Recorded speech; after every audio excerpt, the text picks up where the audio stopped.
कि जब हम अनपढ़ थे तो हम गांव में रहते थे। जब हम अनपढ़ थे तो हम गांव में रहते थे।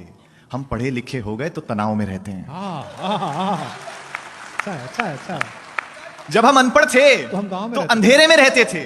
बिजली नहीं होती थी उस वक्त। महसूस करेगा अगली पंक्ति पर। जब हम अनपढ़ थे तो अंधेरे में रहते थे।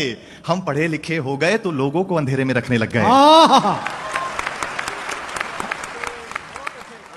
जब हम अनपढ़ थे तो अपनों के लिए जीते थे। परिवार ही सब कुछ होता था। जब हम अनपढ़ थे तो अपनों के लिए जीते थे। हम पढ़े लिखे हो गए तो अब बस सपनों के लिए जीते हैं।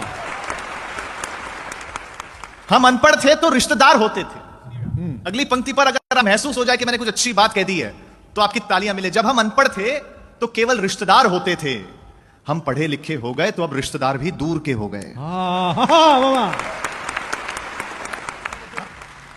जब हम अनपढ़ थे तो पैसा घर के एक मुखिया के पास होता था और सब सुखी होते थे। हम पढ़े लिखे हो गए तो आज पैसा सबके पास है लेकिन सुखी। जब हम अनपढ़ थे तो परिवार ही बैंक बैलेंस हुआ करता था। हम पढ़े लिखे हो गए तो बैंक बैलेंस के चक्कर में परिवार का बैलेंस ही खो गया। हाँ। देखिए, अनपढ़ों ने हमें दिया बहुत कुछ है, लिया कुछ भी नहीं है। आपका ध्यान चाहता हूं, अनपढ़ों ने हमें दिया बहुत कुछ है, लिया कुछ भी नहीं है। हम वो आखिरी पीढ़ी हैं साहब जिनकी माओ का सोशल मीडिया पे अकाउंट ही नहीं है।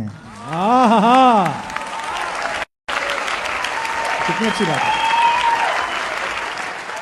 अंतिम दो पंक्तियां कह करके आपसे विदा चाहता हूं। आपको लगे अगर रोहित शर्मा ने अच्छी ओपनिंग कर दी हो तो मुझे तालियों से विदा कर देना कि जहां हर इंसान भोला है, मन का सच्चा है, दिल साफ है।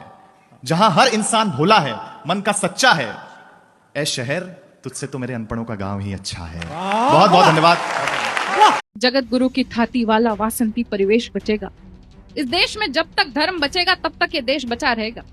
जगत गुरु की थाती वाला वासंती परिवेश बचेगा। चोटी चंदन और कमंडल गीता गैया शेष बचेगा। गंगा यमुना जलधाराएं सागर का आवेश बचेगा। अवधपुरी काशी नालंदा तक्षशिला ऋषिकेश बचेगा। बच जाएंगी आर्य सुताएं संतों का उपदेश बचेगा। माटी पर मर मिटने वाले वीरों का उद्देश्य बचेगा। लोकतंत्र की मर्यादाएं संविधान अन्वेष बचेगा। दीप्तिमान इस देव भूमि पर देवों का उन्मेष बचेगा। और मथुरा वाली जन्म भूमि का एक एक अवशेष बचेगा। एक बात बस गांठ बांध लो, धर्म बचा तो देश बचेगा। इसकी खातिर कसम है हमको, अपना शीश कटा देंगे, अपना शीश कटा देंगे।